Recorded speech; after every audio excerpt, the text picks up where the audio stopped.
దేవుని యొక్క వాక్యాన్ని మనం ధ్యానం చేస్తూ ఉన్నాం. ఫిలోమోనుకు రాసిన పత్రిక ఎస్తేరు గ్రంథాన్ని మనం ధ్యానం చేసుకున్నాం. ఇప్పుడు మీకా గ్రంథాన్ని మనం ధ్యానం చేస్తున్నాం. మీకా గ్రంథాన్ని కొన్ని విషయాలు మనం ఇప్పటికే చెప్పుకున్నాం. పరిచయపు వాక్కులు మీకు అందించడం జరిగింది.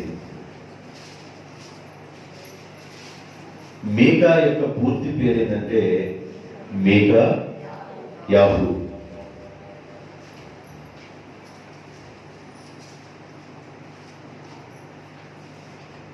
మీకా గారి యొక్క పూర్తి పేరు మీకా యాహూ. మీకా యాహూ అంటే దాని అర్థం ఏంటంటే యెహోవా నీ వంటి వాడు ఎవడు. మీకా యొక్క పూర్తి పేరు మీకా యాహూ. మీకా యాహూ అనే పేరుకి అర్థం ఏంటంటే యెహోవా నీ వంటి వాడు ఎవరు అని అర్థం. ఈ మీకా గ్రంథాన్ని రాసిన కాలం చెప్పాను. క్రీస్తుకు పూర్వం 735 నుండి 700 సంవత్సరాల లోపు, అంటే దిగువ కథ వచ్చేది. క్రీస్తుకు పూర్వం కదా. క్రీస్తు శకం అయితే పైకి వెళ్ళింది, పూర్వం అయితే కిందకు వస్తా ఉంటుంది. నా మాట అర్థమైందా? తర్వాత మాట్లాడుతున్నాం. క్రీస్తు శకం మొదటి శతాబ్దం, రెండో శతాబ్దం, ఇది ఎలాగే డెవలప్ అవుతుంది. క్రీస్తు పూర్వం అంటే ఏంటంటే 735, అంటే ఎక్కువ భాగం నుండి తక్కువ భాగంలోకి వస్తూ యేసు ప్రభు వచ్చే సమయానికి క్రీస్తు శకం, క్రీస్తు శకం అంటుంది. అది క్రీస్తు పూర్వం మాట్లాడుతుంది. ఈ మధ్యలో అడిగి కాబట్టి అయ్యింది అక్కడికి వెళ్తాయి. కాబట్టి క్రీస్తుకు పూర్వం 735వ సంవత్సరం నుండి 700 సంవత్సరాల లోపు ఈ మీకా గ్రంథం రాయడం జరిగింది. ఈ మీకా గారు ఏ ప్రాంతానికి సంబంధించిన వాడని చెప్పారంటే యోదయ ప్రాంతానికి సంబంధించిన వాడు. ఇజ్రాయేళ్ల 12 గోత్రాల వారికి భూభాగాన్ని పంచేటప్పుడు యూదులు 2 గోత్రాలు అయ్యారు. ఇజ్రాయెల్ 10 గోత్రాల వారు 2 భాగాలుగా చీలిపోయారు. యోదా బెన్యామీలు కలిసి ఈ 2 గోత్రాలని, యోదా బెన్యామీలు కలిస్తే 2 గోత్రాలు. మిగతా 10 గోత్రాలు వారు ఉత్తర భాగంలో ఉన్నారు, ఇజ్రాయేలీలు అన్నారు. దక్షిణ భాగంలో ఉన్నారు, యూదులు అన్నారు. యూదుల్ని 20 మంది రాజులు పరిపాలన చేశారు. ఉత్తర భాగంలో ఉన్న ఇజ్రాయేలీల్ని 19 మంది రాజులు పరిపాలన చేశారు. ఈ మీకా గారు ఏ రాజుల కాలంలో ప్రవక్తగా ఉన్నాడంటే అక్కడ రాయబడింది యోతాము, ఆహాజు, హిజ్కియా. మీకు చిన్నగా అర్థమైందో చెప్తున్నాను. యోతాము, ఆహాజు రాజు, హిజ్కియా కాలంలో మీకా గారు ప్రవక్తగా ఉన్నాడు. దక్షిణ భాగంలో ఉన్న ప్రాంతంలో అరణ్య ప్రాంతం కనబడుతుంది, మైదాన ప్రాంతం కనబడుతుంది. మీకా గారు ఏ ప్రాంతానికి సంబంధించిన వాడంటే మైదాన భూభాగానికి సంబంధించిన వాడు. మైదాన భూభాగంలో 5 లోయలు ఉన్నాయని చెప్పాను. ఎన్ని లోయలు ఉన్నాయి? 5 లోయలు ఉన్నాయి. మొదటి లోయ అయ్యాలోను లోయ. యెహోషువ ప్రార్థన చేసి సూర్యుడా ఆగిపో, చంద్రుడా నిలిచిపో అని ప్రార్థన చేశాడు అయ్యాలోను లోయలో. రెండో లోయ పేరు షేరోకు లోయ, సంసోను ఉన్న ప్రాంతం అది. మూడవ లోయ పేరు ఏలా లోయ, దావీదు గొలియాతుతో యుద్ధం చేసిన లోయ అది. 4వ లోయ పేరు ఏంటంటే గుర్వీన్ లోయ, మీకా గారు పుట్టిన స్థలం, మీకా గారు ఉన్న స్థలం గుర్వీను లోయ. ఆ లోయలో ఆయన ఏ ఊరు వాడో చెప్తాను. ఇప్పుడు నేను దాన్ని ఎంటర్ అవ్వబోతున్నాను. ఆ లోయ తర్వాత లాకీషు లోయ. ఈ లాకీషు లోయ దగ్గరికి సన్నహరేబు అనే వ్యక్తి యెరూషలేము మీదకి యుద్ధం చేయడానికి హిజ్కియా రాజు కాలంలో వచ్చాడు. ఎక్కడ దాకా వచ్చాడంటే ఈ లోయ దాకా వచ్చి అవతలకు వెళ్ళాల. దేవుడు లోయ దాటి అవతలకి రానివ్వలేదు, ఎందుకంటే హిజ్కియా ప్రార్థనాపరుడు. ఈ మీకా గారు రాజైన హిజ్కియా, యోతాము, ఆహాజు కాలంలో ఈయన ప్రవక్తగా పనిచేశాడు అని చెప్పారు. ప్రవక్త యొక్క పని ఏంటంటే దేవుడు ఏదైతే చెప్పబోతున్నాడో ఆ చెప్పిన విషయాలు తీసుకొచ్చి ప్రజలతో పంచుకునేవాడు ప్రవక్త. ఇదిగో నినివే పట్టణాన్ని యొక్క దోషము పెరిగిపోయింది, నినివే పట్టణాన్ని దేవుడు నాశనం చేయబోతున్నాడు, కనుక నినివే పట్టణస్తులారా మీరు మారు మనసు పొందితే సరి అని యోనా ప్రకటన చేశాడు. యోనా ఎవరంటే ప్రవక్త. యోనా ఎవరు? ప్రవక్త. మీకా ఎవరు? ప్రవక్త. పెద్ద ప్రవక్తలు ఎంతమంది? నలుగురు. ఎవరెవరు పెద్ద ప్రవక్తలు? యెషయా, ఇర్మియా, హెజ్కేలు, దానియేలు. వాడు పెద్ద ప్రవక్తలు. చిన్న ప్రవక్తలు ఉన్నారు ఒక 12 మంది. మీకు గుర్తున్నాయి వాళ్ళు అన్నమాట. చిన్న ప్రవక్తలు ఒక 12 మంది ఉన్నారు, పెద్ద ప్రవక్తలు 4 ఉన్నారు. గుర్తుపెట్టుకోవాలి. అయితే ఈ పోయిన ఈ భాగంలో ఆదివారం మనం ఏం ధ్యానం చేసుకున్నామంటే మైదాన ప్రాంతాన్ని మొత్తాన్ని కలిపి ఉన్నారు షెఫేలా ప్రాంతం అన్నారు. ఏ ప్రాంతం అది? షెఫేలా ప్రాంతం. ఆ ప్రాంతంలో ఎక్కువగా ఏముంటాయి అంటే ఏం చెట్లు ఉంటాయంట? ఒలివ చెట్లు, మేడి చెట్లు, ఇవన్నీ ఎక్కువగా ఉండే చెట్లు ఆడ దొరుకుతాయి మనకి కావాలంటే. షెఫేలా ప్రాంతంలో అంజూరపు చెట్లు, మేడి చెట్లు ఎక్కువగా ఉంటాయి. ఆ ప్రాంతం అది లోయ కలిగిన ప్రాంతం. ఆ దాటి కాస్త ముందుకు వెళితే యెరూషలేము ప్రాంతం ఉంది. యెరూషలేము చాలా ఎత్తుగా ఉంది. యెరూషలేము ఎలా ఉందంట? చాలా ఎత్తుగా ఉంది. ఆ యెరూషలేము కూడా ఒక పేరు ఉంది. ఏ పేరంటే దర్శనపు లోయ. ఏ లోయ అంట? అది కూడా లోయే. అంటే ఈ ఉన్న మైదాన భాగానికి యెరూషలేమే చాలా ఎత్తులో ఉంది. కానీ ఆ ఎత్తులో ఉన్న యెరూషలేమును కూడా ఏమని పిలిచారంటే దర్శనపు లోయ. ఏమని పిలిచారు? ఎందుకు పిలిచారంటే యెరూషలేము కంటే ఎత్తుగా ఉన్న పర్వతాలు దాని చుట్టుపక్కల ఉన్నాయి కనుక దాన్ని కూడా ఒక లోయగా కేటాయించి దర్శనపు లోయ అని పిలిచారు. యెషయా గ్రంథంలో 22వ అధ్యాయంలో మొదటి వచనంలో మనకి ఆ మాట కనబడుతుంది. యెషయా గ్రంథం 22 మొదటి వచనంలో దర్శనపు లోయ, దర్శనపు లోయను గురించిన దేవోక్తి. దర్శనపు లోయ అంటే దేన్ని అంటారు? యెరూషలేమును అంటారని మీరు గుర్తుపెట్టుకోవాలి. ఇప్పుడు నేను పాఠంలో కాస్త ముందుకు వెళ్ళడానికి ముందుగా మీకు యెరూషలేముని దర్శనపు లోయ అని పిలుస్తారు, అది గుర్తుపెట్టుకోండి.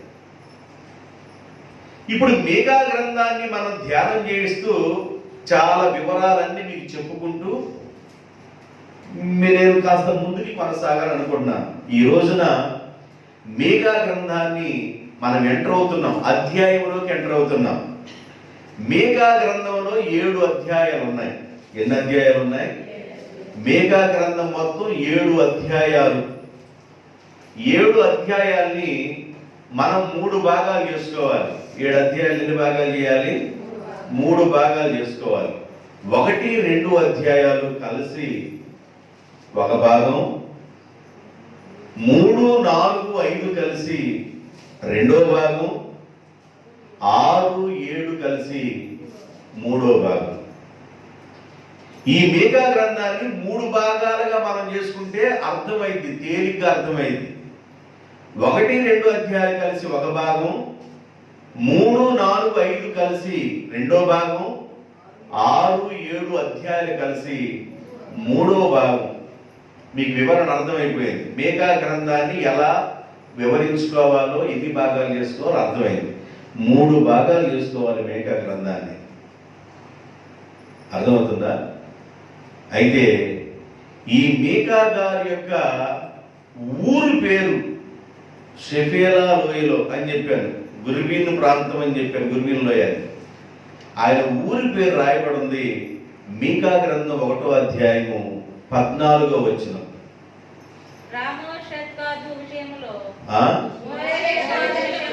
రాయం కనబడింది నీకు?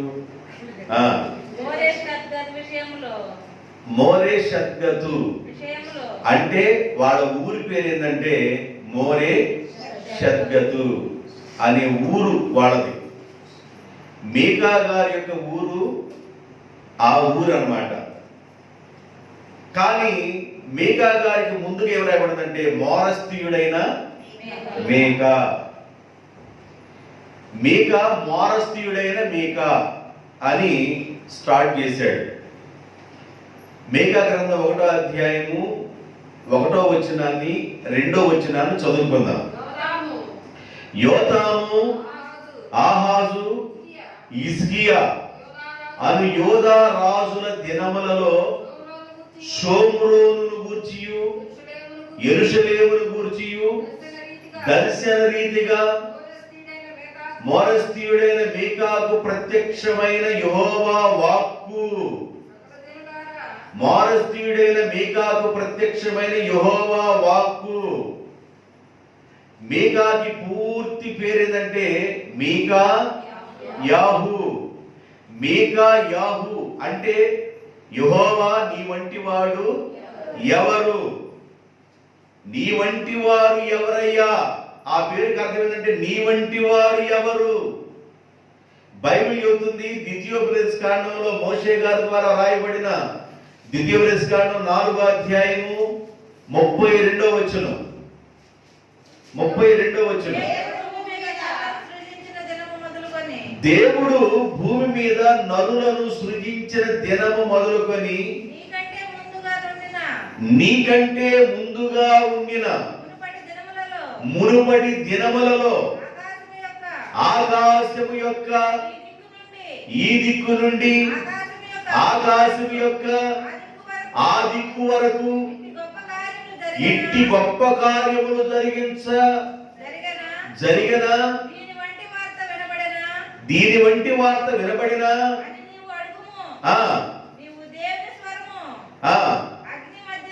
దేవుడు ఎంతటి వాడు అంటే అక్కడ రాయబడింది ఆకాశము ఈ దిక్కు నుండి తూర్పు దిక్కు నుండి ఆకాశము పడమట దిక్కు వరకు ఆయన మహోన్నతుడుగా ఉన్న దేవుడు, ఆయనే సర్వాధికారిగా ఉన్న దేవుడు యెహోవా. నీ వంటి వాడు ఎవరు? ఆయన తూర్పు దిక్కు మొదలుకొని పడమటి దిక్కు వరకు వ్యాపించి ఉన్నవాడు, ఉత్తర దిక్కు మొదలుకొని దక్షిణ దిక్కు వరకు వ్యాపించి ఉన్నవాడు. బైబిల్ ఏం చెబుతుందంటే ఆయన అంతటా ఉన్నవాడు, ఆయన మహోన్నతుడు, ఆయన సర్వాధికారి, సర్వంతర్యామి అంటే ఆయన అంతటా ఉన్న దేవుడు. అందుకని ఆ బైబిల్ ఏ రాయబడిందంటే యెహోవా నీ వంటి వాడు ఎవరు? ఇక ఆయన మించిన వాళ్ళకి ఎవరు లేరు. ఆయనే సర్వాధికారి, ఆయనే సర్వ సృష్టికర్త, ఆయనే సర్వంతర్యామి. ఆయన లేకుండా ఏది కలగలేదు. సృష్టిలో ఏది కలిగినా, సూర్యుడైనా, చంద్రుడైనా, నక్షత్రాలైన, ఆకాశమైన, భూమి అయినా, సముద్రమైన, దృశ్యమైన, అదృశ్యమైన ఏది కలిగినా సమస్తము ఆయన ద్వారానే కలిగినాయి. కాబట్టి బైబిల్ ఏం చెబుతుందంటే యెహోవా నీ వంటి వారు ఎవరు? నీ వంటి వారు ఎవరు? నమ్ముకొనదగిన వారు. నీ వంటి వారు ఎవరు? నమ్ముకొనదగిన వారు. అనుదినము అనుక్షణము అనుదినము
అనే పేరుకి అర్థం ఏంటంటే నీ వంటి వారు ఎవరు, యెహోవా నీ వంటి వాడు ఎవరు.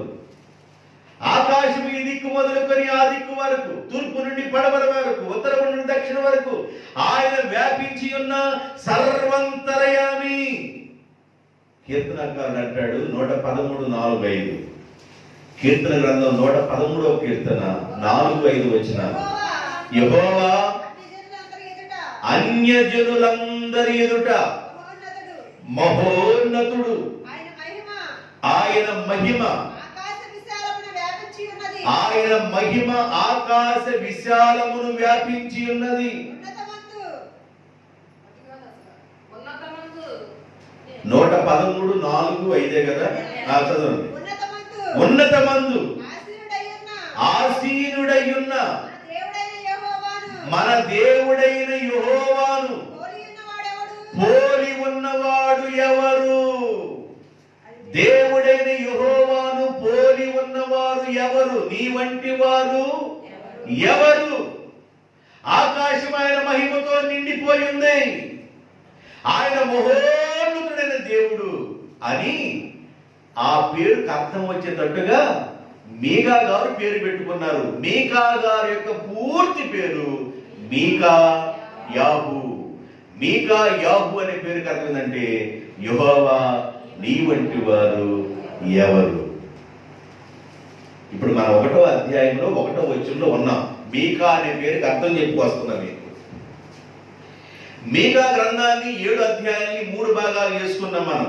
1, 2 అధ్యాయాలు కలిసి ఒక భాగం, 3, 4 అధ్యాయాలు కలిసి రెండో భాగం, 6, 7 కలిసి మూడో భాగం. స్టార్ట్ అవి కాస్త ముందుకు వెళుతూ ఉన్నాను, జాగ్రత్తగా అర్థం చేసుకుని మరలా చెబుతున్నా. దేవునికి స్తోత్రం. అయితే ఈ మీకా గారి గురించి, మానస్థీయుడైన మీకా గారు, ఈ మీకా గారికి ఏమి దర్శనం వచ్చింది? దేవుడు ఒక దర్శనం ఇచ్చాడంట ఆయనకి. దేవుడు ఒక దర్శన రీతిగా మానస్థీయుడైన మీకాకు ప్రత్యక్షమైన యెహోవా వాక్కు ఆయనకి దర్శనము కలిగింది. ఏమి దర్శనం కలిగింది? సకల జనులారా ఆలకించండి, భూమి నీవును నీలో ఉన్న సమస్తము చెవియొగ్గి వినండి. ప్రభు అయిన యెహోవా మీ మీద సాక్ష్యము పలకబోతున్నాడు. పరిశుద్ధాలయములో నుండి ప్రభు మీ మీద సాక్ష్యము పలకబోతున్నాడు. భూమి నీవు కూడా జాగ్రత్తగా విను, సకల జనులారా మీరు కూడా జాగ్రత్తగా వినండి. భూమి సాక్ష్యం పలకబోతుంది, ఆకాశం సాక్ష్యం పలకబోతుంది. సకల జనులారా అందుకే మీరు వినండి. షోమ్రోను గురించి, యెరూషలేమును గురించి నాకు దర్శనము కలిగింది అంటున్నాడు మీకా. ఈ మీకా గారు సామాన్యమైన వ్యవసాయము చేసే కుటుంబంలో పుట్టినవాడు మీకా గారు. మీకా గారి యొక్క సేవ పల్లెటూరు సేవ. మీకా గారి సేవ ఏ సేవ? పల్లెటూరు పరిచర్య. కొంతమంది పల్లెటూరులో పరిచర్య చేస్తూ ఉంటారు, కొంతమంది టౌన్లో పరిచర్య చేస్తూ ఉంటారు. కొంతమంది టౌన్లో పరిచర్య చేస్తారు. టౌన్లో పరిచర్య చేసేవాళ్ళు గుమ్ములు తిరిగిన వాళ్ళని, పల్లెటూరులో పరిచర్య చేసేవాళ్ళు మరి గుమ్ములు తిరగని వారని భేదము దేవునికి లేదు. పల్లెటూరులో సేవ చేసేవాడిని, టౌన్లో సేవ చేసేవాడిని దేవుడు ఒకే రీతిగా చూస్తాడు. దేవునికి స్తోత్రం. పల్లెటూరులో సేవ చేస్తున్నా, టౌన్లో సేవ చేస్తున్నా దేవుడు ఒకే రీతిగా చూస్తాడు. ఈయన పల్లెటూరులో ఉన్న వ్యక్తి. ఈయనకి దర్శనం దేని గురించి వచ్చింది? పట్టణాల గురించి దర్శనం వచ్చింది. షోమ్రోను అనేది ఒక పెద్ద పట్టణం, 10 గోత్రాల ఇశ్రాయేలు అక్కడ ఉన్నారు. షోమ్రోను రాజధాని సమరయ రాజధాని. షోమ్రోను ప్రాంతానికి సమరయ రాజధాని. సమరయ స్త్రీ మధ్యాహ్నం వేళ యాకోబు బావి దగ్గరికి వచ్చింది. యాకోబు మా పితరుడు అంటున్నామే. అంటే దాని అర్థం ఏంటంటే సమరయులు ఎవరంటే ఇశ్రాయేలు ప్రజలు. యేసు ప్రభు యూదుడు, ఆమంటుంది, మేము సమరయులము కావా, మీరు యూదులు కారా, నేనిచ్చు నీళ్లు తాగితే మీరు తాగలరంటే ఆ భేదం ఏమి లేదు, కానీ నీవిచ్చే నీళ్లు తాగితే దప్పుకుంటారు, కానీ నేనిచ్చే నీళ్లు కానీ నువ్వు తాగితే నువ్వెన్నడు దప్పిక గొడవమ్మ అన్నాడు. అయ్యా నాకు చాలా ఇక్కడ రావటం ఎందుకయ్యా, నువ్వు ఇచ్చే నీళ్ళే కావాలయ్యా అన్నది. ఆ ఆధ్యాత్మికంగా మాట్లాడుతుంది. నేను ఆ నీళ్ళు ఇస్తాను కానీ నీకు ఎంతమంది భర్తలో అన్నాడు. ఆమె మౌనంగా ఉండిపోయింది. నీకు 5 భర్తలు ఉన్నారు, 6వ వాడు ఏడ్డయ్యాడు, ఇప్పుడు ఉన్నవాడు కూడా నీవాడు కాడు అని చెప్పాడు. భర్తలు అనగా శరీర సంబంధంగా ఉన్న భర్తలు గారు ఆమెకి. ఆమె దైవభక్తి కలిగిన వ్యక్తి. సమరయ స్త్రీ వ్యభిచారిగా ఉండి 5 భర్తలు పెట్టుకుందని బోధిస్తారు చాలా మంది. ఆ వ్యభిచారి కాదు, ఆమె దైవభక్తి కలిగిన స్త్రీ. భర్త అంటే భారములు భరించువాడు అనగా దేవుడు. షోమ్రోనులో అనగా సమరియలో 5 విగ్రహాలు ఉన్నాయి, 5 మంది దేవుళ్ళని ఆరాధిస్తుంది. ఆత్మలో దాహం తీరటంలా ఉంది. 6వ దేవుడు కొత్త దేవుడు వచ్చాడు, 6వ వాడిని కూడా ఆరాధిస్తుంది, కానీ ఆత్మలో దాహం తీర్చే దేవుడు ఆమె దొరకల. అందుకని యేసయ్య అన్నాడు, నేరుగా ఇచ్చాను నీళ్లు, నువ్వు ఎన్నడూ దప్పిగలవు అన్నాడు. దేవునికి స్తోత్రం, హల్లెలూయా. ఆ సమరయ షోమ్రోను పట్టణంలో 5 రకాలైన దేవుడు ఉన్నారు. కొత్తగా ఒక దేవుడు వచ్చాడు, కానీ ఆమె ఆరాధిస్తుంది, కానీ ఆమెకు ఆత్మలో దప్పిక తీరటం లేదు. అందుకని యేసు ప్రభు ఆమె ఇద్దరు కలిసి సంభాషణ ఏంటంటే, అయ్యా ఒకనొక కాలం వచ్చింది మా పితరులు ఆ కొండ మీద ఆరాధిస్తారంటే, ఆయన అంటాడు, ఆరాధించువాడు ఆత్మతోనూ సత్యముతోనూ ఆరాధించవలెను కదా. ఆరాధన అనేది ఆత్మకు సంబంధించింది. మీలా పార్టీ నేను ఈ పార్టీ, మీరా సంఘం నేను ఈ సంఘం, మీ సంఘం అంతా నా సంఘం ఎంత, అది కాదు ఆరాధన. ఆరాధన అనేది ఆత్మకు సంబంధించింది. ఎవరైనా దైవ సన్నిధికి బైబిల్ తీసుకొని దేవుని యొక్క వాక్యాన్ని వినడానికి ఆలయానికి వెళుతున్నారంటే ఆత్మతో నువ్వు ఆరాధించాలి. ఆత్మతో ఆరాధించడానికే దేవుని దగ్గరికి రావాలి. సత్యముతో ఆరాధించడానికి దేవుని దగ్గరికి రావాలి. దేవుని దగ్గరికి ఎందుకు రావాలంటే నీవు ఆరాధన చేసే బిడ్డగా ఉండటానికి దేవుని దగ్గరికి రావాలి. ఈయన గారు సేవ ఎక్కడంటే పల్లెటూరు సేవ. గురువీన్ అనే ప్రాంతంలో ఆ ప్రాంతాన్ని మొత్తం మైదాన ప్రాంతాన్ని మొత్తాన్ని కలిపి షెఫియాలా అని పిలిచేవాళ్ళు. ఆ ప్రాంతంలో ఒక చిన్న విలేజ్ లో వ్యవసాయానికి సంబంధించిన వ్యవసాయ కుటుంబంలో పుట్టినవాడు మీకా. మీకాని దేవుడు ఏర్పాటు చేసుకున్నాడు, మీకాని దేవుడు పిలుచుకున్నాడు. మీకాని దేవుడు పిలుచుకొని చిన్న పల్లెటూరులో పరిచయం చేస్తున్న మీకా ద్వారా దేవుడు టౌన్ లో ఉన్న వాళ్ళ గురించి మాట్లాడుతున్నాడు. షోమ్రోన్ అనేది పెద్ద నగరం, అది రాజధాని. సమరయ దానికి రాజధాని. యెరూషలేము, ఆ ప్రాంతానికి యెరూషలేము రాజధాని. ఈ 2 పెద్ద రాజధానుల గురించి చిన్న విలేజ్ లో సేవ చేస్తున్న మీకాతో దేవుడు మాట్లాడుతున్నాడు. మీ పనిని దేవుడు పట్టబోతున్నాడని నేను కిందకు వచ్చిన తర్వాత చెప్తాను. ఈ మీకా గారు పల్లెటూరులో సేవ చేసే సమయంలో పట్టణాల్లో సేవ చేస్తున్నాడు యెషయా గారు. నా మాటలు అర్థమయ్యా? మీకా గారు పల్లెటూరులో సేవ చేస్తున్న కాలంలోనే, ఏ రాజుల కాలం అది? యోధా రాజులు. ఏ రాజులాడు? యోతాము. నిద్రలో కూడా మర్చిపోకుండా మళ్ళీ అవుతున్నాయి. యోతాము, ఆహాజు. మధ్యరాత్రుల్లో మీరు లెగవండి నిద్రలో. యోతాము, ఆహాజు. ఎట్టాగ లెగవండి. మీ భర్త నాలి మాటలు. ఏమైంది నీకు, ఏమి జరిగింది నీకు, ఏమైంది నీకని లెగవాలి. నువ్వు యోతాము, ఆహాజు, హిజ్కియాను మగకపోకుండా. ఆ రాజుల కాలంలో మీకా గారు ఉన్నాడు. మీరు ఇంకొకటి చూడాలి. ఈయనేమన్నా పల్లెటూరులో సేవ చేస్తున్నాడు, అదే రాజుల కాలంలో యెషయా టౌన్లో సేవ చేస్తున్నాడు, రాజధానిలో సేవ చేస్తున్నాడు. యెషయా గ్రంథం 1 చూడండి. ఉజ్జియా, యోతాము, ఆహాజు, హిజ్కియాయు, యోదా రాజుల దినములలో యోదాను గూర్చియు యెరూషలేమును గూర్చియు ఆమోజు కుమారుడగు యెషయాకు కలిగిన దర్శనము, మీకాకు కలిగిన దర్శనము. మీకాకు దేని గురించి దర్శనం కలిగింది? యెరూషలేమును గురించి, షోమ్రోను గురించి. యెషయాకు దేని గురించి దర్శనం కలిగింది? యోదా వారి గురించి, యెరూషలేము వారి గురించి. ఈయన టౌన్ లో సేవ చేస్తున్నాడు, ఈయన పెద్ద ప్రవక్త, ఆయన టౌన్ లో సేవ చేస్తున్నాడు, ఈయన పల్లెటూరులో సేవ చేస్తున్నాడు. పల్లెటూరులో సేవ చేసేవాడిని దేవుడే పిలిచాడు, టౌన్ లో సేవ చేసేవాడిని దేవుడే పిలిచాడు. కొంతమంది దగ్గర కొంతమంది విశ్వాసులు ఉంటారు, కొంతమంది దగ్గర 10 మంది విశ్వాసులు ఉంటారు, కొంతమంది దగ్గర 500 మంది ఉంటారు, కొంతమంది దగ్గర 5000 మంది ఉంటారు. 5000 మందికి సేవ చేసే పాస్టర్ని దేవుడే పిలిచాడు, 100 మందికి సేవ చేసే పాస్టర్ని దేవుడే పిలిచాడు, 50 మందికి సేవ చేసే పాస్టర్ని కూడా దేవుడే పిలిచాడు. అర్థమవుతుందా?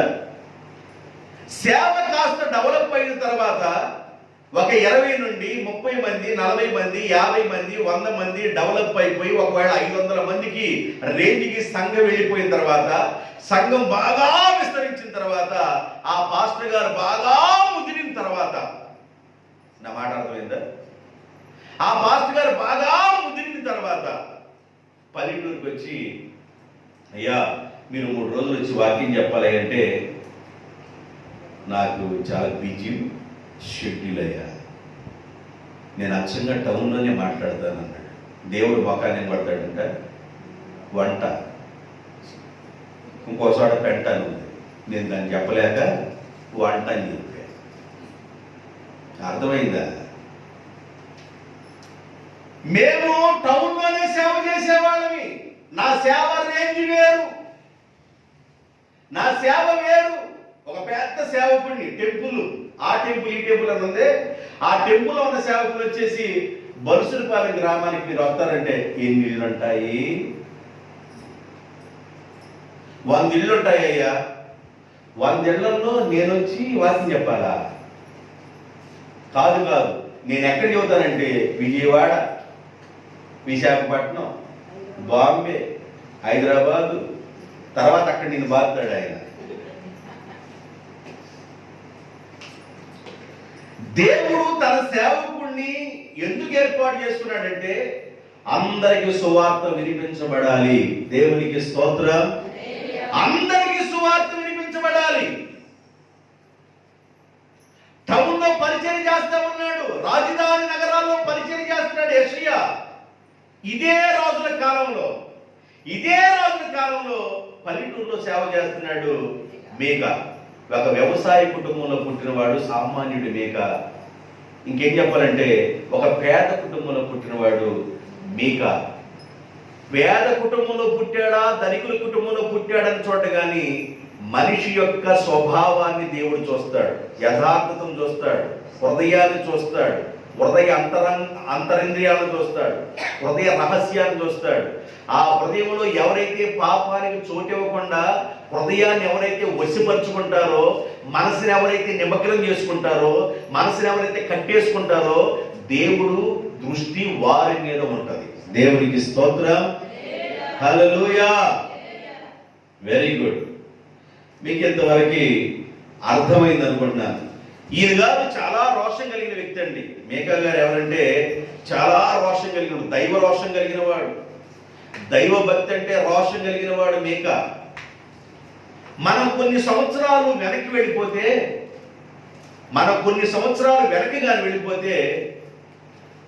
బొల్లెత్తు జాను గారని సేవ చేశాడు, కాటుమోలు జాను గారు సేవ చేశాడు, తానం ఇస్సాక్ గారని సేవ చేశాడు. తానం ఇస్సాక్ గారు చదువు లేదు.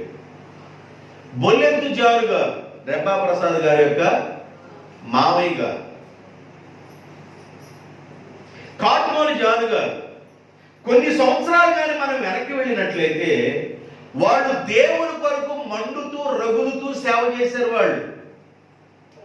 వాళ్ళు వెళుతున్న ప్రాంతాల్లో, వాళ్ళు అడుగు పెడుతున్న ప్రాంతాల్లో దేవుడు గొప్ప గొప్ప పనులు చేసుకున్నాడు. కారణం ఏంటంటే వాళ్ళు దేవుని పాదాలు పట్టుకొని ఉన్నారు, లోకాన్ని అన్నడు చూడల. దేవునికి స్తోత్రం. చెప్పిరమ్మన్నాడు దేవుడు, చెప్పిపోతున్నాను జనులారా మీకు అని పాట పాడుకునేవాడు కాట్మల జాలుగా. దేవదూతలు ఆయన తీసుకుని వెళ్ళే ప్రయాణాలు బస్సులు తక్కువగా ఉన్న రోజుల్లో దేవదూతలు ఆయన్ని తీసుకొని వెళుతూ ఏ గ్రామానికి వెళ్ళాలో ఆ గ్రామానికి దేవుని దూతలు ఆయన తోడుకొని వెళ్ళేవాడు. అంత గొప్ప భక్తి కలిగిన వాడండి కాట్మల్ జాను గారు. బొల్లెద్దు జాను గారు, 7 ముంతల జాను గారు అని పేరు. కళ్ళు తాగటానికి ప్రారంభిస్తే లొట్టిలు తాగేవాడు. పీపాలు ఎత్తేవాడు. మంచినీళ్ళని తాగరు. కళ్ళు కాలంలో కళ్ళు తాగేవాళ్ళు లొట్టులు తాగుతారు. మరి ఆకుడు పెట్టబట్టితో అర్థం కాదు కానీ నీళ్లు పట్టవు, అవి పట్టుతాయి. అలాంటి త్రాగుబోతులు దేవుడు దర్శించి దేవుడు మాట్లాడితే దేవుని సేవకు సమర్పించుకొని సేవ చేస్తున్న కాలంలో గొప్ప అద్భుతాలు జరిగినాయి. దేవునికి స్తోత్రం. 18 సంవత్సరాల క్రితం పట్టిందంట దెయ్యం ఐదిరిపేటలో ఒకళ్ళకి. ఈ మాట అప్పుడప్పుడు చెబుతా ఉంటారు, ఎందుకంటే నేను కూడా రేపబట్టాను. 18 సంవత్సరాల క్రితం పట్టిన దెయ్యం రేపల్లి నుండి ఆయన బయలుదేరి బస్సులో వస్తుంటే ఆ పట్టిన దేవి కేకలేస్తుంది, ఫలానా ఆయన బస్సు ఎక్కాడు వస్తున్నాడు అని. ఎక్కడ దాకా వచ్చాడు దెయ్యం చెబుతుంది, బస్సు దిగిన విషయం చెబుతుంది. అయ్యా దాదాపు 1.5 గంటల నుంచి ఇదే గొడవ అయ్యా. ఆ సేవకుడు ప్రార్థన చేస్తున్నప్పుడు ఎన్నాళ్ళ నుంచి నివాసం చేస్తున్నంటే 18 సంవత్సరాల నుంచి నివాసం చేస్తున్నాడు ఆ దెయ్యం ఆవితో. ఆ రోజున సేవకుడు ప్రార్థన ద్వారా విడుదల ప్రకటించాడు దేవుడు. దేవునికి స్తోత్రం. హల్లెలూయా. సేవ అనేది మాటలతో కూడింది కాదు, సేవ శక్తితో కూడింది. సేవ మాటలతో కూడింది కాదు, సేవ దైవికమైన శక్తితో కూడింది. దైవజనుడు యొక్క ప్రార్థన ద్వారా దేవుడు అద్భుతాలు చేస్తాడు. సేవ శక్తితో కూడింది కాబట్టి పొడిగా ఉండదు సేవ. దైవజనుడు, దేవుడు పిలిచిన దైవజనుడు యొక్క ప్రార్థన ద్వారా, దేవుడు ఏర్పాటు చేసుకున్న దైవజనుడు యొక్క ప్రార్థన ద్వారా దేవుడు తన కార్యాలు జరిగిస్తాడు. మీకాని దేవుడు పిలుచుకున్నాడు, యెషయాని దేవుడు పిలుచుకున్నాడు. ఆమోసు పశువులు మేపుకునేవాడు. ఆమోసు పశువుల కాపరి. ఆమోసుని దేవుడు పిలుచుకున్నాడు. యోనాని దేవుడు పిలుచుకున్నాడు. నహూముని దేవుడు పిలుచుకున్నాడు. హబక్కుని దేవుడు పిలుచుకున్నాడు. జఫన్యాని పిలుచుకున్నాడు. జకర్యాని పిలుచుకున్నాడు. మలాకిని పిలుచుకున్నాడు. భక్తులు ఎంతో మందిని దేవుడు ఏర్పాటు చేసుకుని తన పనిని జరిగించుకుంటూ తన బిడ్డల్ని హెచ్చరిక చేసుకుంటూ ఎలా ఉంటే దేవుడు వాడుతూ ఉంటాడో, ఏ విధంగా లేకపోతే దేవుడు దూరం అయిపోతాడో, ఈ విషయాలన్నీ చెబుతూ వాళ్ళని హెచ్చరిక చేస్తానికి సేవకులు ఏర్పాటు చేసుకున్నాడు దేవుడు. ఆ సేవకుల్లో ఒక సేవకుడు మీకా, ఒక సేవకుడు యెషయా. యెషయా గారు ఏమన్నా టౌన్ లో సేవ చేస్తున్నాడు, మీకా గారు పల్లెటూరులో సేవ చేస్తున్నాడు. పల్లెటూరులో సేవ చేసినా టౌన్లో సేవ చేసినా దేవుడు తన బిడ్డలు పిలుచుకున్నారు కాబట్టి పిలుచుకున్న బిడ్డలు ఎక్కడైనా పరిచయం చేయాలి. దేవునికి స్తోత్రం.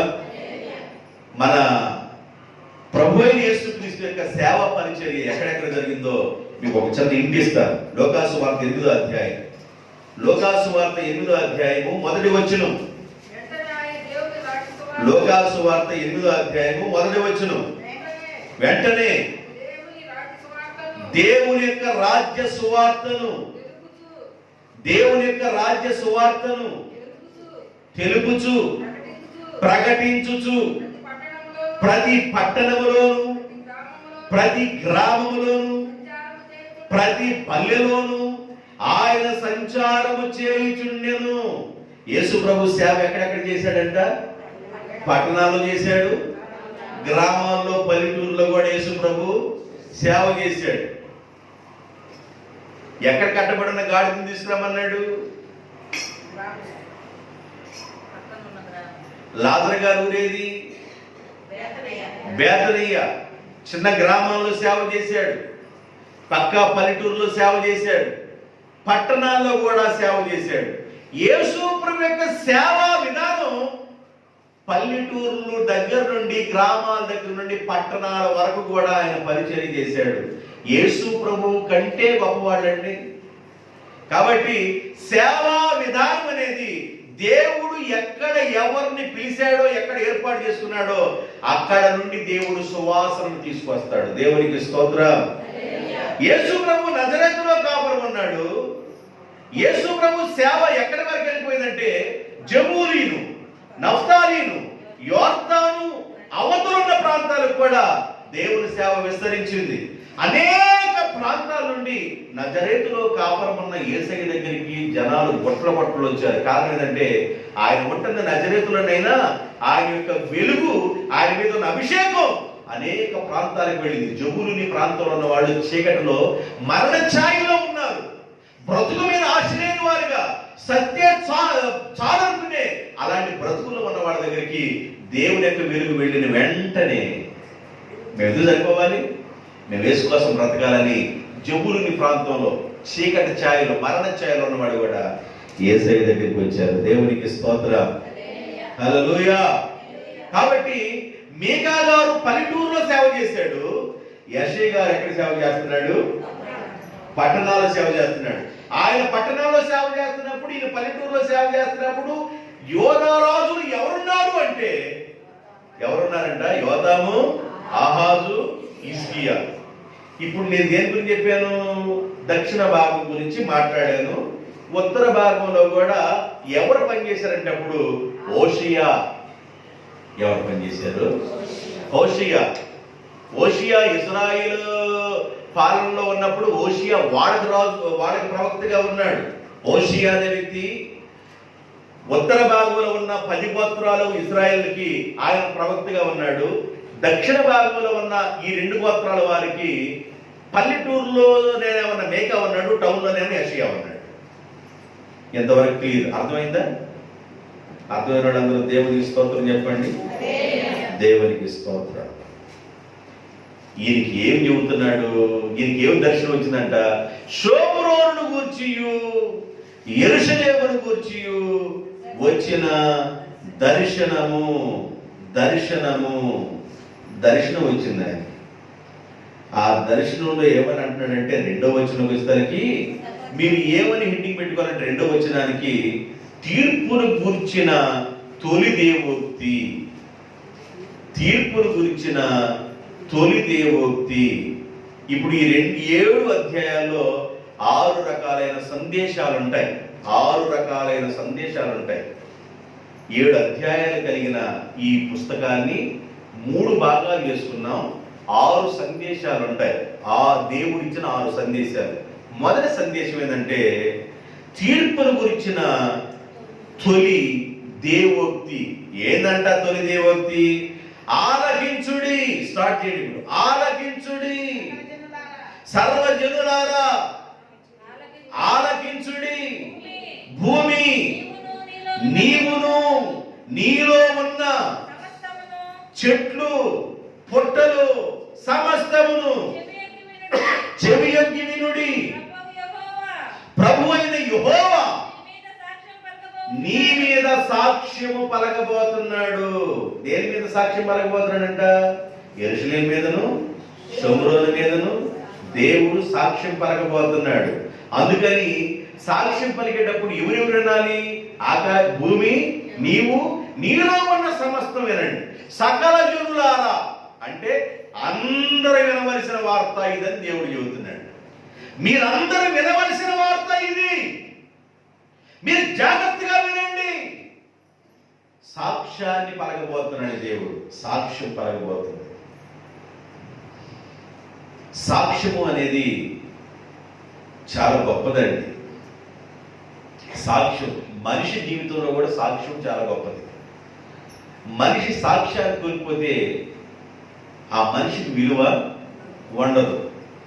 అందుకనే మన పితరులైన పెద్దవాళ్ళు ఏది నీ సాక్ష్యము, ఏది నీ త్యాగము, యేసు వార్తను చాటించడానికి అంటాడు. సాక్ష్యము కోల్పోకూడదు. గాలి నిందలు ఎన్నన్నా రావచ్చు, అవమానాలు ఎన్నన్నా రావచ్చు, గాలికి వచ్చాయి గాలికి పోతాయి. అయితే సాక్ష్యము కోల్పోకూడదు. సాక్ష్యము చాలా ప్రాముఖ్యమైనది. మనిషి జీవితంలో సాక్ష్యం చాలా ప్రాముఖ్యమైనది. అయితే కొంతమంది సాక్ష్యం ఎలా దేవుడు సాక్ష్యం పలకబోతున్నాడు, కొంతమంది మనుషుల యొక్క సాక్ష్యాలు ఎలా ఉంటాయి అంటే మీకు 2 రిఫరెన్స్లు ఇస్తారు, ఎక్కువ ఇవ్వలేదు, 2 ఇస్తారు. నిర్గమాకాండం 23, నిర్గమాకాండం 23 1-2 వచ్చిన లేని వార్తను పుట్టించకూడదు, లేని వార్తను నీవు పుట్టించకూడదు. అంటే కాల్చి చెప్పండి, కాల్చి గొడ్డలేయకూడదు అని దాని అర్థం. లేని వార్తను పుట్టించకూడదు.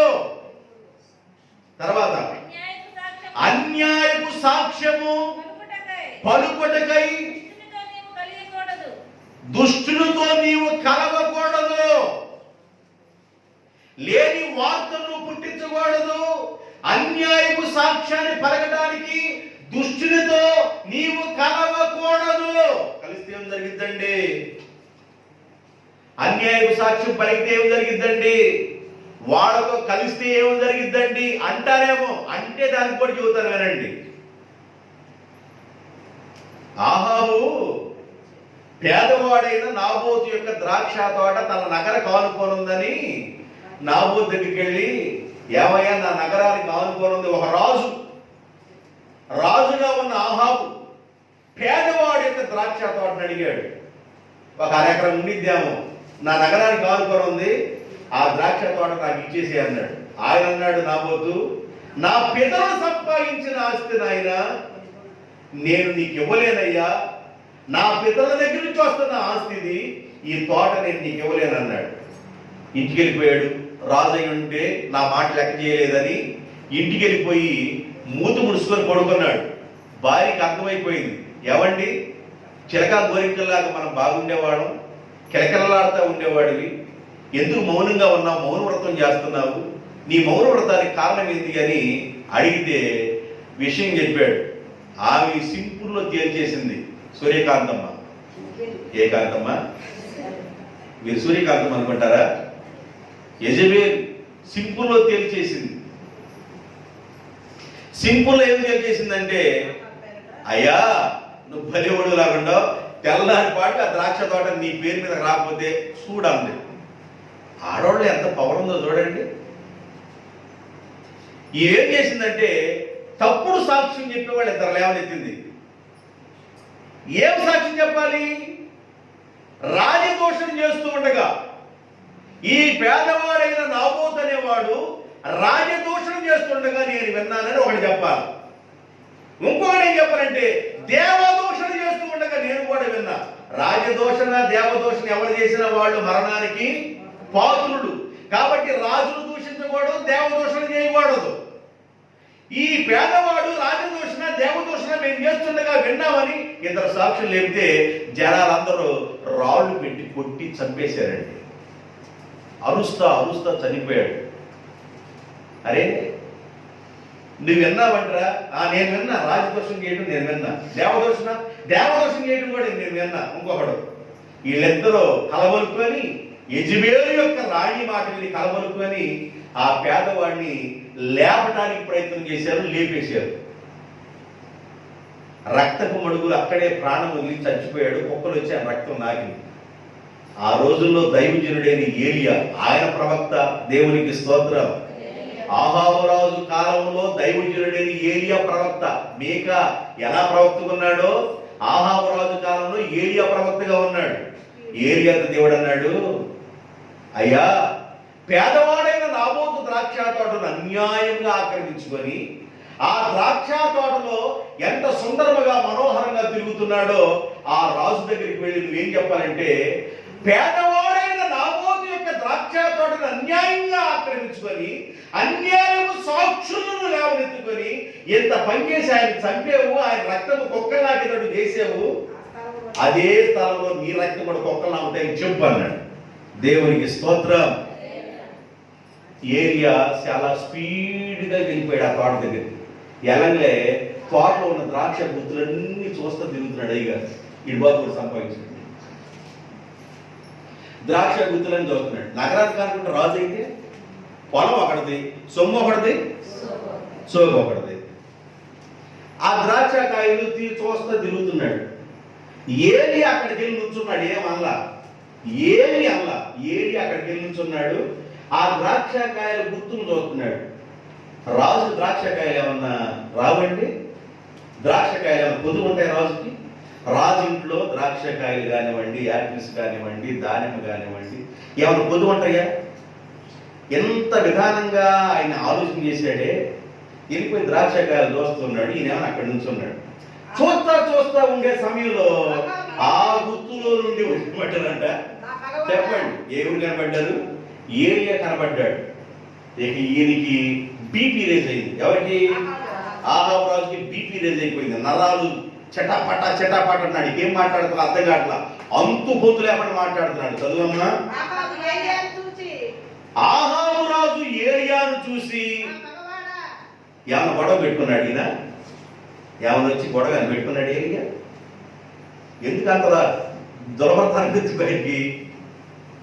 ఒక రాజు అయ్యింది నోటికి అంత తొత్తరతానం ఎందుకైనకి? నా భగవాడా,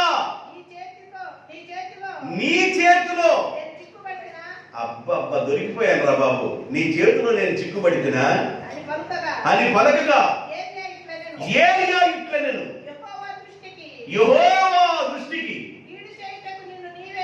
కీడు చేయుటకు నిన్ను నీవే అమ్ముకొని ఉన్నావు గనుక నా చేతిలో నువ్వు చిక్కావు. అందుకు దేవుడు సర్వశక్తిమంతుడైన ఆయన, సర్వజనులతో మాట్లాడుతున్న ఆయన, భూమి మీద ఉన్న వారందరితో మాట్లాడుతున్న ఆ దేవుడు నాతో ఏం చెప్పాడంటే, నేను నీ మీదకి అపాయము రప్పించెదను, నీ సంతతి వారి మీదకి నాశనం చేస్తాను. నా యొక్క రక్తం ఎక్కడైతే నాకినియో నీ రక్తం కూడా కుక్కలు అక్కడ నాకుతాయని చెప్పాడు. టెన్షన్ వచ్చేసింది. ఏది అంటే భయం. ప్రవక్త ఆయన దేవుడు ఏం చెబితే అది జరిగింది.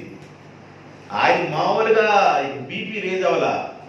ఇక వెంటనే తోటలో నుండి వెళ్ళిపోయి ఇంటికి వెళ్ళిపోయి గోలి పట్ట కట్టుకొని బూడిద పోసుకొని ఏడుస్తున్నాడు. అయ్యా దేవా, నేను చేసింది అన్యాయమేనయ్యా. ఆ తోట కావాలని ఆశపడ్డాను కానీ నా భార్య ఇంజనీరింగ్ ప్లాన్ ఇచ్చిందయ్యా. మ్యాప్ అంతా గీసింది నా పెళ్ళమే. మ్యాప్ మొత్తం గీసింది నా భార్యేనయ్యా. అన్యాయపు సాక్షులు ఇద్దరు లేవనెత్తిందయ్యా. ఏది రాణి అన్యాయపు సాక్షులు ఇద్దరు లేవనెత్తిందయ్యా. లేవనెత్తి తోట నాకు వచ్చేటట్టు చేసింది. ఇప్పుడు తాట నాకు లేచేటట్టు ఉంది. కనుక నా తాట లెగవకుండా, నా కుమారుడు చచ్చిపోకుండా నీ కనికరం రాని అయ్యని దేవునికి భయపడి ఏడుస్తూ ఉంటే, దేవాది దేవుడు దయగలిగిన వాడు, ప్రేమ కలిగిన వాడు ఆయన ఏడుపు విని మళ్ళీ ఏలియాను పంపించి, నీ కాలంలో కీడు రాదు, వెళ్ళిపో అన్నాడు. నీ కుమారుల కాలంలో కీడు వచ్చింది అన్నాడు. చెప్పేసి వెళ్ళిపోయాడు. అర్థమైందండి. తర్వాత యెహోషాపాతు ఆహాబు దగ్గరికి వెళ్ళాడని ఆదివారం చెప్పానా నేను? ఆదివారం రామోత్ గిలాదు అనే ప్రాంతం మాదయ్య, ఇజ్రాయెల్ భూభాగం ఉన్నది. దాన్ని ఏమన్నా ఎవరు కలుపుకున్నారంటే సిరియన్లు కలుపుకున్నారు. వాడి మీద యుద్ధానికి వెళ్దాం రా అంటే, సరే వెళ్దాం పద అన్నాడు. 400 మంది ప్రవక్తల్ని పిలిపించి ప్రార్థన చేయించాడు. 400 ప్రవక్తలు అన్నారు, మీరు వెళ్ళండి, యుద్ధం చేయవచ్చింది అన్నాడు. ఆహాబు రాజుకి ఓకే అన్నాడు. కానీ యెహోషాపాతు అంటాడు, ఇంకెవరైనా ప్రవక్తలు ఉన్నారా అన్నాడు. ఉన్నాడయ్యా, మీకా అనే ఒక ప్రవక్త ఉన్నాడయ్యా అన్నాడు. ఆయన పిలిపించన్నాడు. మేకా ఏమన్నాడంటే, నువ్వు వెళతావు కానీ దానికి తిరిగి రావు అన్నాడు. 400 మంది ఏమన్నా మీరు వెళ్ళండి చేయవచ్చిందని చెబితే, నువ్వు ఒక్కడవే నువ్వు వెళ్తే తిరిగి రావని చెబుతావని ఆయన చిత్రహింసలు చేసి బందీ గృహంలో పెట్టడానికి తెచ్చి తనకు ఈయనందు తేలుస్తాడు, ప్రవక్తంతో తేలుస్తాను అన్నాడు. ఆయన చెప్పలేని చెప్పాడు ఈయన, వెళ్తే తిరిగి రావని. నేను రాజవస్త్రాల్లో రాజుగా వెళ్ళకుండా మారు వేషం వెళ్తానని చెప్పేసి మారు వేషం యుద్ధానికి వెళ్ళాడు. యెహోషాపాతు కూడా వెళ్ళాడు. అవతల ఒక సీరియల్ ఏం చేశాడంటే గురి చూడకుండా వదిలేపోయింది ఒక బాణం అని వదిలేడు. ఆ బాణం ఎవరి దగ్గరికి వెళ్ళింది? ఆ ఆవురావు దగ్గరికి వెళ్ళి కూర్చుంది. చూసారా? గెలగెల కొట్టులాడి చనిపోయాడు. తిరిగి రావన్నాడుగా ప్రవక్త, చనిపోయాడు. ఆ ప్రవక్తే ఈ మేకా ప్రవక్త. దేవునికి స్తోత్రం, హల్లెలూయా. కాబట్టి ఇప్పుడు ఈ దేవుడు మాట్లాడే మాట ఏంటంటే తీర్పును గురించిన తొలి సందేశం. దేని గురించి తీర్పు అంటే షోమ్రోను గురించి, యెరూషలేమును గురించి ఒక తీర్పుని దేవుడు తీర్చబోతున్నాడు. ఏం చేశారో తర్వాత చెప్పుకుందాం. వాళ్ళు ఏం చేశారు, యెరూషలేము వాళ్ళు ఏం చేశారో, షోమ్రోను వాళ్ళు ఏం చేశారో తర్వాత చెప్పుకుందాం. అయితే ఆలకించండి, సాక్ష్యం పలుకుతున్నాడు దేవుడు. ఏ సాక్ష్యం? అన్యాయపు సాక్ష్యం పలకూడదు. మనుషుల్లో మన సాక్ష్యాలు ఎలా ఉన్నాయి అంటే అన్యాయపు సాక్ష్యం. దాని గురించి చెబుతూ ఆహాబుని మీకు ఎగ్జాంపుల్ చూపించారు. తన భార్య అన్యాయపు సాక్షులు లేవనెత్తిందని. ద్వితీయోపదేశకాండం 5వ అధ్యాయం 20వ వచనం. ద్వితీయోపదేశకాండం 5వ అధ్యాయం 20వ వచనం. నీ పొరుగువాని మీద అబద్ధ సాక్ష్యము పలకవద్దు. నీ పొరుగువాని మీద అబద్ధ సాక్ష్యం పలకబాకు. అబద్ధ సాక్ష్యం పలకటానికి నీవు గాని వెళ్ళావా? ఆ రోజే ఫుల్ స్టాప్ దేవుడు పెడతాడు. ఫుల్ స్టాప్ పెట్టకుండా అలాగ కామా పెట్టుకుంటూ తర్వాత కూడా ఒక సెంటెన్స్ ఉంది అని అనటానికి నీవు అబద్ధ సాక్ష్యం పలకూడదు. అబద్ధ సాక్ష్యం పలకటానికి నీవు వెళ్ళకూడదు. చాలా మంది తప్పుడు సాక్ష్యాలు చెబుతారు, అబద్ధ సాక్ష్యాలు చెబుతారు.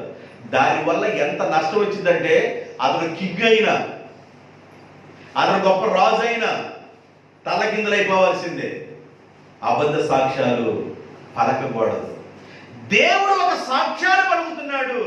దేని గురించి అంటే యెరూషలేముని గురించి, షోమ్రోను గురించి. దేవుడు ఏమని సాక్ష్యాన్ని పలుకుతున్నాడో నేను తర్వాత పాఠంలో చెప్తాను. అయితే దేవుడు మొట్టమొదటి ఏమంటాడంటే ఆలకించండి. షోమ్రోన్లో ఉన్నది ఎవరండి? షోమ్రోన్లో ఉన్నది ఎవరు? ఇశ్రాయేలు. ఎన్ని గోత్రాలు వారు? 10 గోత్రాలు. యోదయ ప్రాంతంలో ఉన్న వాళ్ళు 2 గోత్రాలు. 2 గోత్రాలు ఎవరెవరు? యూదులు, బెన్యామీనులు కలిపి 2 గోత్రాలు. గుర్తుపెట్టుకొని మర్చిపోకండి. యోధా 2 గోత్రాలు అనగలే యోధా ఇంకో గోత్రం ఏది? ఏ గోత్రం కలుపుకుంటే బాగుంది అనుకుంటారా? బెన్యామీను కలుపుకోండి. యోధా బెన్యామీను గోత్రాలు 2 కలిసి యోధా గోత్రాలు అన్నారు. వీళ్ళెవరు? 10 గోత్రాలు.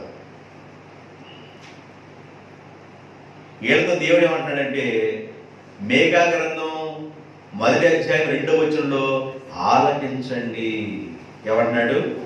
ఆలకించండి. ఆదికాండం 49వ అధ్యాయం 2వ వచనం. 49:2 యాకోబు కుమారులారా కూడి వచ్చి ఆలకించండి. మీ తండ్రి అయిన ఇశ్రాయేలు మాట వినుడి. యాకోబు కుమారులారా కూడి వచ్చి నా మాట ఆలకించుడి. ఇశ్రాయేలు యూదులు ఎవరు కుమారులు? యాకోబు కుమారులు. యాకోబు యొక్క సంతానం 12 మంది సంతానం. యాకోబు కుమారులారా కూడి వచ్చి నా మాట వినండి. మీ తండ్రి అయిన ఇశ్రాయేలు ఏవో పలకబోతున్నాడు, వినండి. ఏం పలికాడంటే రూబేలు ఎలా ఉంటాడు, దాను ఎలా ఉంటాడు, నఫ్తాలి ఎలా ఉంటాడు, గాదు ఎలా ఉంటాడు, షిమ్యోను ఎలా ఉంటాడు, ఇలాగా తన బిడ్డలైన 12 మంది ఎలా ఉంటారో, వాడు ఎలా ప్రవర్తిస్తాడో అక్కడ పలికారు. ఒక బిడ్డ ఏమన్నా సింహంలాగా ఉంటాడంట, ఒక బిడ్డ ఏమన్నా కట్ల పొమ్మలాగా ఉంటాడు, ఒక బిడ్డ ఏమన్నా గాడిదలాగా ఉంటాడంట. బిడ్డలు దీవిస్తున్నాడు, నువ్వు గాడిదలాగా ఉంటావురా అన్నాడు. నువ్వు కట్ల పావం, 3వలో కట్ల పావులాగా ఉంటావురా అన్నాడు. నువ్వు సింహంలాగా ఉంటావు అన్నాడు యోధా. ఇలా బిడ్డలను దీవించుకుంటా వచ్చాడు తండ్రి. ఇప్పుడు ఈ 12 మంది గురించి దేవుడు సాక్ష్యాన్ని పలకబోతున్నాడు. ఏం చేశారో తర్వాత మాట్లాడుకుందాం. ఈ 12 మంది కుమారుల గురించి దేవుడు సాక్షి ఇవ్వబోతూ ఎవరెవరు పిలుస్తున్నాడంటే, సకల జనులారా మీరు చూడాలా, మీరు వినాలా, భూమి నీలో ఉన్న సమస్తమా మీరు కూడా వినాలా. నేను సాక్ష్యం పలకబోతున్నా. ఎవరి మీద? షోమ్రోన్లో ఉన్న ఇజ్రాయేల్ జాతి ఉన్నారే 10 గోత్రాలు, వాళ్ళ మీద. యెరూషలేములో ఉన్న 2 గోత్రాలు ఉన్నారే, యోధా బెన్యామీను, వాళ్ళ మీద నేను సాక్ష్యాన్ని పలకబోతున్నాను. కాబట్టి సకల జనులారా, జనులే కాదు ఇంకెవరిని కూడా వినమంటున్నాడు. న్యాయాధిపతుల గ్రంథం 6వ అధ్యాయం 3వ వచనం. న్యాయాధిపతుల గ్రంథం 6వ అధ్యాయం 3వ వచనం. 6:3. రాజులారా ఉందా? నా మాట ఆలకించుడి అని ఉంటుంది. కీర్తన 49:1 వెళ్ళండి. అక్కడ మీరు తర్వాత చూద్దు. 49:1. సర్వజనులారా ఆలకించండి, ఆలకించండి, ఆలకించండి. ఏం చెప్పబోతున్నాడు? రాజులారా ఆలకించండి అంటాడు, సర్వజనులారా ఆలకించండి అంటాడు, యాకోబు యొక్క కుమారులారా మీరు నా మాట వినండిరా ఆలకించండి అంటాడు. దేవుడు వాళ్ళ గురించి ఎందుకు ఈ మాట మాట్లాడుతున్నాడు? అయితే ఆయన మాట్లాడేటప్పుడు ఎవరెవరు సాక్ష్యం పెడతాడంటే, సర్వజనులందరూ మీరే సాక్ష్యం, భూమి మీద ఉన్నవారందరూ సాక్ష్యం. భూమే కాదు ఆకాశం కూడా సాక్ష్యమేనంట. 5:3 చదవండి. న్యాయాధిపతుల గ్రంథం 5వ అధ్యాయం 3వ వచనం. రాజులారా వినుడి, అధిపతులారా ఆలకించండి. చాలు. రాజులారా వినండి, అధిపతులారా ఆలకించండి. నేను సాక్ష్యం పెట్టబోతున్నా. ఎవరిని? సర్వజనులను, భూమి మీద ఉన్న వారందరినీ మీరు సాక్షులుగా ఉండండి. భూమి, సర్వజనులు వాళ్ళే కాదంట. ఇంక దేని సాక్ష్యం పెడతారు? యెషయా గ్రంథం 1వ అధ్యాయం 2వ వచనం. యెషయా గ్రంథం 1వ అధ్యాయం 2వ వచనం. యెహోవా మాట్లాడుచున్నాడు, ఆకాశమా ఆలకించుము, భూమి చెవియొక్కుము. నేను పిల్లలను పెంచి గొప్పవారిగా చేశాను, వారు నా మీద తిరుగుబాటు చేస్తున్నారు. ఎద్దు తన కామాందుని ఎరుగును, గాడిద తన సొంత వాని దొడ్డిని ఎరుగును, గాని నా పిల్లలైన ఇశ్రాయేలు నన్ను ఎరగరు, వారు నా మాట అర్థం కావట్లేదు అంటాడు. ఎద్దుకేమన్నా ఎవరు తెలుసంట? ఎద్దు తన కామాందుని ఎరుగును అంటే తన కాపర్ని ఎరుగును. మేత పెట్టి ప్రతిరోజు కుడితి పెడుతున్న ఆ ఎద్దు యొక్క కాపరి వెళ్ళిన వెంటనే ఎద్దు చాలా ప్రేమపూర్వకంగా కాడిస్తూ తన కాపర్ను గుర్తెరిగి నాకు ఆహారం పెట్టబోతున్నాడు, నాకు నీళ్లు కుడితి పెట్టబోతున్నాడని సంతోషంగా చూసిందంటే ఎద్దు. తన కాపరికి తెలుసు, తెలుసు ఎద్దుకి కాపర తెలుసు. గాడిదకి ఏమన్నా దొడ్డి తెలుసు. గాడిద లేచిన దగ్గర నుండి అడ్డగాడిద కానీ ఏ గాడిదన్న కానీ, ఈ గాడిద లేచిన దగ్గర నుండి అన్ని పంపనప్పుడు తిరిగి పేపర్లో చెత్త బొత్త వేసినా మరి చివరికి సాయంకాలం గాడికి వచ్చిందంటే దొడ్డులోకి వచ్చింది. తనకి దొడ్డి అర్థమవుతుంది, గాడిదకి తన సొంత దొడ్డి ఏదో అర్థమవుతుంది. ఏడన్నా తిరుగు దొడ్డి అర్థమవుతుంది, ఎద్దుకి కాపర అర్థమవుతుంది. కొంతమంది దొడ్డి అర్థం కావట్లా, ఏ దొడ్లో ఉండాలో అర్థం కావట్లా. గాడిదకున్న జ్ఞానం లేదు, ఎద్దుకున్న జ్ఞానం లేదు. నోరు లేని ఎద్దు తన కాపరుని ఎరుగుతుంది, కాపరు గుర్తు పెడుతుంది, రా అనగలే వచ్చేస్తుంది, కుడితావుతుంది, మేత తింటుంది. ఆ బండి కడతాని దగ్గరికి వెళితే కాడి కిందకి వెళ్ళి తలకాయ ఉంచుతుంది. నాగ కడతానికి వెళితే హర్ర అనగలి నాగలు దుంది, చేడు మొత్తం దున్నిద్ది.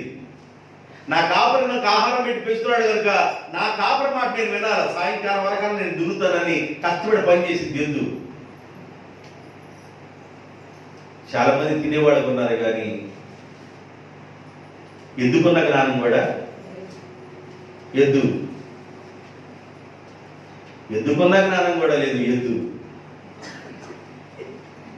నా మాట అర్థమవుతుందండి? ఎద్దుకి కాపరార్థమయ్యాడు, గాడిదకి ఏమన్నా దొడ్డి అర్థమైంది. నా ప్రజలకు నేను అర్థం కాదు, నా ప్రజలు నన్ను గ్రహించడంలా. అందుకే ఆకాశమా, ఇప్పుడు సాక్ష్యం దేవుడు పెడుతున్నాడు. ఆకాశం, భూమి చెవియొక్కము.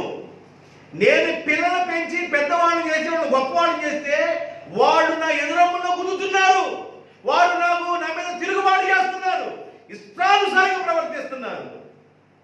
చాలా బాధపడుతున్నాడండి దేవుడు. దేవుడు బాధపడుతూనే మారుస్తీయుడైన మీకా ద్వారా ఒక మాట పలికిస్తున్నాడు. షోమ్రోను గురించి, యెరూషలేమును గురించి ఒక దర్శనం వచ్చింది, అందుకే మీరు ఆలకించండి. సర్వజనులారా, భూమి దానిలో ఉన్న సర్వము మీరు ఆలకించండి అన్నాడు. మీకా రోషము కలిగిన వాడు. ఈ ఒక్క మాట చెప్పేసి ముగిస్తారు. రెండో వచ్చిన దాకా చాలు, ఇంకా ముందుకు అర్థం ఎందుకు, ఇంతవరకు మీకు అర్థమైంది చాలు. మీకా రోషం కలిగిన సేవకుడు, మంచి సేవకుడు. మీకా గురించి బైబిల్లో ఒక మంచి మాట రాయబడింది, చూస్తారా? మీకా ఒక మంచి రోషము కలిగిన వ్యక్తి. 3వ అధ్యాయము 8వ వచనం. మీకా గ్రంథం 3వ అధ్యాయం 8వ వచనం. నేనైతే యాకోబు సంతతి వారికి తమ దోషమును, ఇశ్రాయేలీయులకు తమ పాపమును కనపరుచుటకై నేను ఆత్మతో నింపబడిన వారై ఇశ్రాయేలు చేసిన దోషమును పాపమును కనపరుచుటకై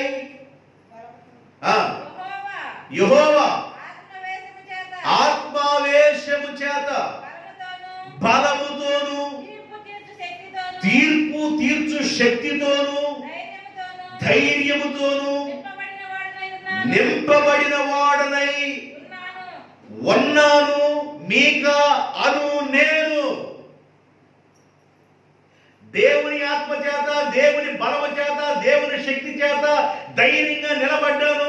ఎవరికి తీర్పు తీర్చబోతున్నాడు దేవుడు చెప్పడానికి? ఇశ్రాయేలుకి వారి బలహీనతలు, వారి పాపాలను బట్టి తీర్పు తీర్చడానికి, ధైర్యంగా చెప్పడానికి దేవుని ఆత్మతో నింపబడి బలంగా నిలబడి ఉన్నానంటాడు మీకా. యోనా, నినివే పట్టణానికి వెళ్ళి చెప్పయ్యా వాక్యం అంటే, నేను వెళ్ళనయ్యా, చాలా మందిని కొట్టుకొని చంపేశారు అన్నాడు. నువ్వు వెళ్ళవా? నేను వెళ్ళను. ఎక్కడికి వెళ్తా మరి?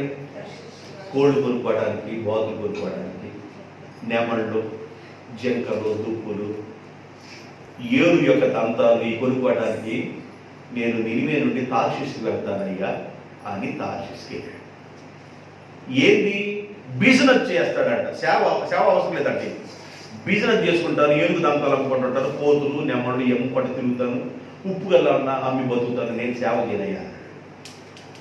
అటగా దేవుని మాట వినకుండా వెళ్ళిపోయి వాడు అడుగు బాగానే పడుకుంటే దేవుడు సముద్రాన్ని రేపాడు. సముద్రమా ఒక్కసారి లేవు అన్నాడు. సముద్రం దేవుని మాట వింటుంది, చేపలు దేవుని మాట వింటుంది. పేతురుతో వెళ్ళిపోయి కుడి పక్క వల అన్నాడు. చేపలన్నీ మాట్లాడుకున్నాయంట. బాధకుడికి మన అవసరం అనుకుంటా, బాధకుడు మన దగ్గరికి వచ్చాడు, పేతురుతో చెప్పాడు వలయమని. బాధకుడు మాటకు వలేస్తున్నాడు కదా, మన మంది అందపదండి వల్లకి వచ్చినాడు. 153 చేపలు వచ్చినాయి. ఎన్ని చేపలు? 153 చేపలు వచ్చినాయంట బాధకుడి మాటకు. బాధకుడు మన అవసరం అనుకుంటే వెళ్దాం పదండి అని వచ్చింది. చేపలకు అర్థమైపోయింది బాధకుడు ఎవరు. సముద్రంకి అర్థమైంది. సముద్రం లేచింది. ఈయన నైగారు పడుకుంటున్నాడు, వాడే ఖాళీ చేస్తున్నారు, తినబండారు, ఆహారాలు అన్ని పడేస్తున్నారు, ప్రార్థన చేసుకుంటున్నారు. ఇంకేమైనా సరుకులు ఉన్నాయని చూస్తానికి వెళ్తే ఈ సరుకు ఉంది. ఏ సరుకు? యోనా సరుకు. ఈ సరుకుని చూస్తే ఒక్కో మామూలుగా గోండ్రు కప్ప అరిచినట్టుగా నిద్రపోతున్నాడు, గోండ్రు కప్ప పెట్టినట్టు కొరకు పెడుతున్నాడు. ఓయి నిద్రపోతా అన్నాడు. ఈ పళ్ళు వేసాడు. ఏమొచ్చింది నీకు అన్నాడు. నాకేమొచ్చింది? ఏమొచ్చింది? నేను అడుగుబాగా పడుతుంది. ఏం రాదు, దర్శించి వస్తే దిగిపోతాను అన్నాడు. దర్శించు కాదని పరిమాణాడు, మనం మునిగిపోబోతున్నాం. నిలిచి ప్రార్థన చేసుకోరా దేవుడికి. నీ దేవుని ప్రార్థన చేసుకుని అయిపోతున్నారా అన్నాడు. అసలు నువ్వు ఎవరు నీ అడ్రస్ ఎంత కళ్ళం చూస్తున్నావు, ఎట్లా పడుతున్నావు అన్నాడు. ఆయన చెప్పాడు, వచనాలు చెప్పాడు. ఈ భూమికి, ఈ సముద్రానికి, ఆకాశానికి సృష్టికర్త అయిన దేవుని పెట్టను అన్నాడు. అంతవరకు తక్కువ చెప్పాడు.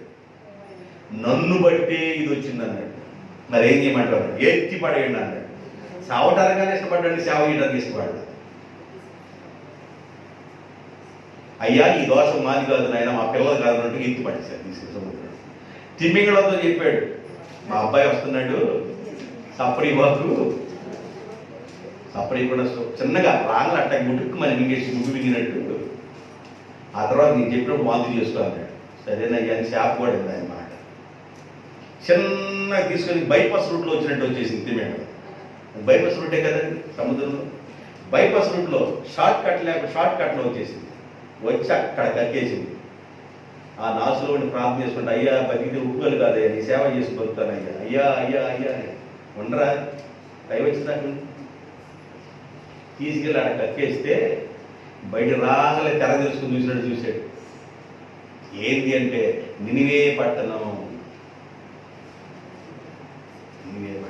ప్రవక్త అండి ఆయన సేవ చేయించుకుంటాడు ప్రవక్త ద్వారా. ప్రవక్త మాట వినాలి. దేవునికి స్తోత్రం. చాలా మంది ఏమనుకుంటారంటే మా ఊర్లో ఒక మంచి స్కూల్ ఉంటే బాగుంటుంది, ఒక రెసిడెన్షియల్ స్కూల్ ఉంటే బాగుంటుంది, ఒక మంచి కాలేజీ ఉంటే బాగుంటుంది, ఒక మంచి హోటల్ ఉంటే బాగుంటుంది, ఒక మంచి హాస్టల్ ఉంటే బాగుంటుంది, ఒక మంచి ఫ్యాక్టరీ ఉంటే బాగుంటుంది. మా ఊరంతా కళకళలాడుతూ ఉంటాయి, ట్యూబ్లైట్లు చేత పగలబడి వెలుగుతా. దైవజనుడు ఉంటే ఊరు బాగుండేది. దేవునికి స్తోత్రం. ఈ కాదు, నీ హోటల్ ఉన్నా లేకపోయినా, ఫ్యాక్టరీ ఉన్నా లేకపోయినా, కాలేజీ ఉన్నా లేకపోయినా, దైవజనుడు ఉండాలి గ్రామంలో. దైవజనుడు గ్రామం కొరకు ప్రార్థన చేస్తాడు, దైవజనుడు గ్రామం కొరకు కన్నీరు గారుస్తాడు, దైవజనుడు కుటుంబాల కోసం ప్రార్థన చేస్తాడు. దైవజనుడు గ్రామాన్ని కనిపెట్టుకున్న దైవజనుడు ఉండటం గ్రామానికి దీవెన. గ్రామాన్ని కాసుకొని ఉండాలి దైవజనుడు, గ్రామాన్ని కనిపెట్టుకొని ఉండాలి దైవజనుడు. వారి ఇరుకు వచ్చినప్పుడు, వారి ఇబ్బంది వచ్చినప్పుడు, వారి కష్టం వచ్చినప్పుడు, రాత్రి వేళ బాగానప్పుడు దైవజనుడు ప్రార్థన చేస్తాడు.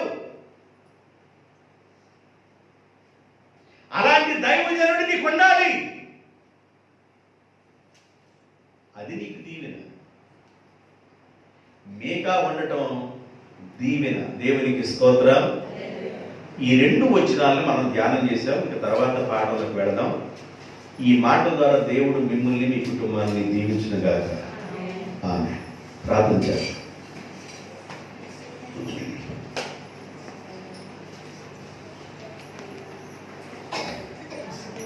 మహాపరిశుద్ధుడైన తండ్రి, ప్రేమాస్వరూపుడైన మా ప్రభువా, ప్రియ పరలోకపు దేవా, మీ పరిశుద్ధమైన ఘనమైన పాదములకు స్తుతి స్తోత్రాలు చెల్లిస్తున్నాం. షోమ్రోను గురించి, యెరూషలేమును గురించి మీకా గారికి మీరు ఇచ్చిన దర్శనాన్ని బట్టి వందనాలయ్యా.